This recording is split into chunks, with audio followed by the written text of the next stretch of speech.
Hello guys, इस session में मैं कुछ इंपॉर्टेंट क्वेश्चन डिस्कस करने वाला हूं जो कि जेईई मेंस 2019 में पूछा गया था, जिसमें ये जो है ज्योमेट्रिकल ऑप्टिक्स पार्ट से मैं इस क्वेश्चन को सिलेक्ट किया हूं। ये थोड़ा सा इंपॉर्टेंट है क्योंकि इसमें जो है टीआईआर का यूज़ हुआ है, टोटल इंटरनल रिफ्लेक्शन कॉन्सेप्ट का यूज हुआ है। और ये ज्योमेट्रिकल ऑप्टिक्स वैसे भी अगर हम देखें जेईई मेंस के लिहाज से तो ये बहुत काफ़ी इंपॉर्टेंट चैप्टर है। ज्योमेट्रिकल ऑप्टिक्स और वेव ऑप्टिक्स दोनों बहुत इंपॉर्टेंट चैप्टर है। अगर मैं इस क्वेश्चन को देखूं तो इस क्वेश्चन में क्या पूछा गया है मैं आपको समझा देता हूं। मैं इस क्वेश्चन को पढ़ लिया हूं, अगर आप चाहे तो पढ़ सकते हैं क्वेश्चन को और सॉल्व भी कर सकते हैं वीडियो पॉज करके, ठीक है।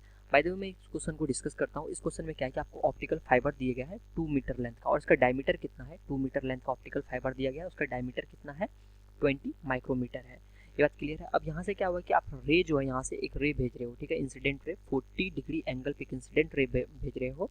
तो इस क्वेश्चन में बोल रहा है कि जब ये इंसिडेंट रे आप डाले, ठीक है, 2 मीटर का ऑप्टिकल फाइबर है तो कहीं ना कहीं ये इमर्ज होगा। जब ये इमर्ज होगा तो कितना बार ये रिफ्लेक्ट हुआ होगा वो हमें क्वेश्चन में पूछा गया है। क्वेश्चन में क्या पूछा गया है, total number of the reflection occur in the 2 metre, ठीक है। तो हमारा कॉन्सेप्ट क्या होगा कि अगर मैं यहाँ से इसको कोई रे को भेज रहा हूँ, ठीक है, तो यहाँ पे रिफ्लेक्शन होगा तो मैं निकाल लूंगा कि एक रिफ्लेक्शन में जो है टोटल नंबर ऑफ रिफ्लेक्शन पूछा हुआ है यहाँ पे, तो मैं निकाल लूंगा कि एक रिफ्लेक्शन में जो है यहाँ पे कितना मीटर ये आगे जा रहा है, ठीक है। एक रिफ्लेक्शन में यहाँ पे ये कितना मीटर आगे जा रहा है, लेट्स से x मीटर आगे जा रहा है।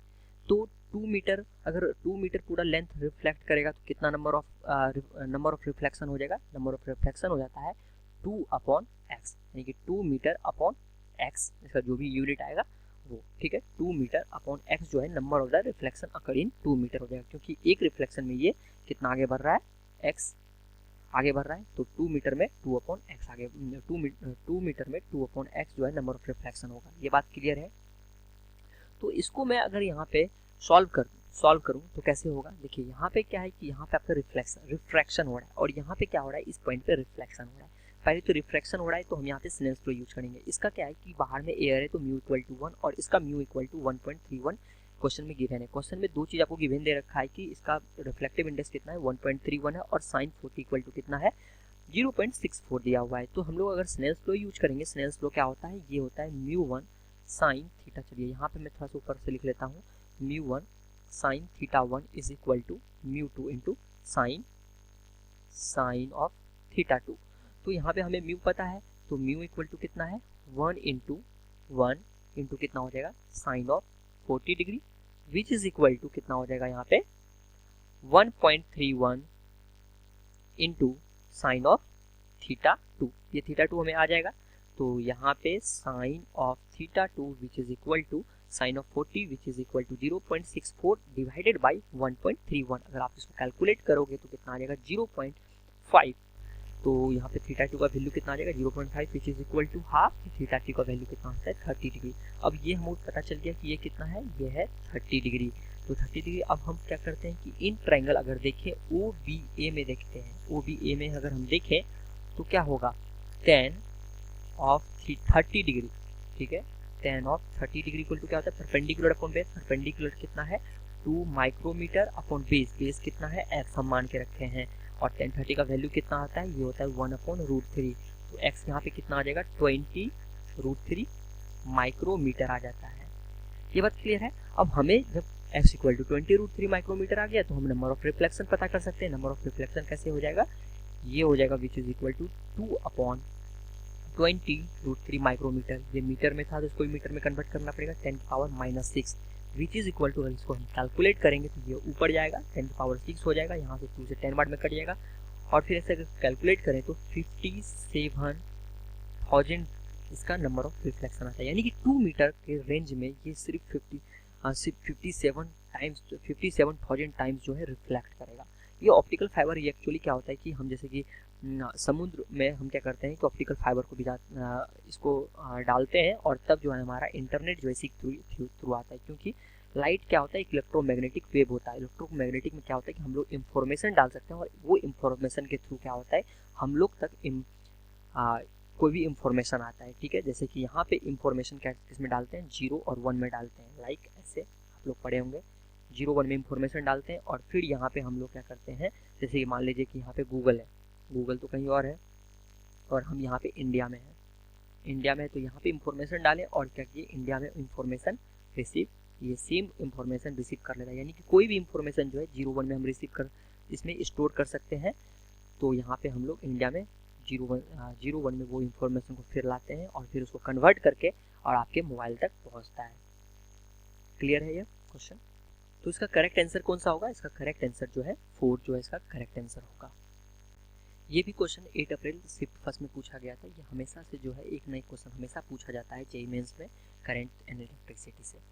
तो ये क्वेश्चन में क्या कहा गया है कि for the circuit so with R1 equal to 1 ohm है और R2 इक्वल टू 2 ओम है, E1 इक्वल टू 2 वोल्ट है, E2 और E3 दोनों का इक्वल है, वोल्टेज कितना है 4 वोल्ट के बराबर है। तो पोटेंशियल डिफरेंस हमें फाइंड करना है ए और बी के बीच में कि पोटेंशियल डिफरेंस कितना होगा। तो ये अगर आप पिक्चर को देखें तो आपको ज़्यादा कुछ समझ में नहीं आ रहा हो, तो मैं यहाँ पे क्या करता हूँ, एक काम करता हूँ, इसी पिक्चर को मैं थोड़ा सा दूसरे ढंग से आपको दिखाता हूँ ताकि थोड़ा सा आपको समझ में आए। ये अगर आप देखें तो इस पिक्चर को हम ऐसे भी बना सकते हैं। यहाँ पे जो है ये R1 है, R1, ये भी R1, R1, ये भी R1, ठीक है, और ये क्या है E2 है, और इसको ये E1 है, और ये क्या है E3 है, ये E2 है, और ये पॉइंट है A, ये पॉइंट है B। इसको हम ऐसे लिख सकते हैं, थोड़ा ध्यान से देखिए, मैं कुछ नहीं किया हूँ, ये जो है ये रेसिस्टेंस को मैं यहाँ पे लगा नहीं सकता हूँ, कोई फर्क नहीं पड़ता है, पोटेंशियल में कोई डिफरेंस नहीं आएगा। और सेम इसको मैं यहाँ पे डाला हूँ और इसको यहाँ पे डाला हूँ, ये क्लियर है। अब मैं क्या कर सकता हूँ कि ये जो रेसिस्टेंस है, अगर मैं ये रेसिस्टेंस को देखूँ R1 और ये रेसिस्टेंस को देखूँ R2, तो क्या कर सकता हूँ, दोनों को प्लस कर सकता हूँ, कोई दिक्कत नहीं है क्योंकि दोनों सीरीज में है। अगर दोनों सीरीज में है तो इसको अगर प्लस करूँ तो कितना आ जाएगा, ये हो जाएगा, ऐसा सर्किट बनेगा कुछ। और नीचे वाला को भी मैं क्या करता हूँ, प्लस कर देता हूँ। तो यहाँ पे 1 + 1, ऊपर में देखूँ तो 1 प्लस, क्योंकि R1 1 है, R2 भी 1 है, सिर्फ यहाँ पे R2 है और सारा R1 है, तो 1 + 1 2 ओम हो जाएगा।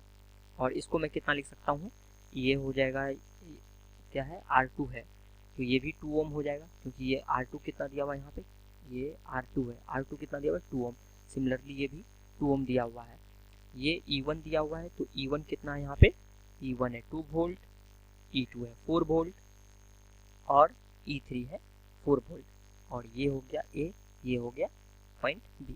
अब यहाँ पे बस अब क्वेश्चन में कुछ नहीं बचा, बस यही क्वेश्चन में करना था यहाँ तक।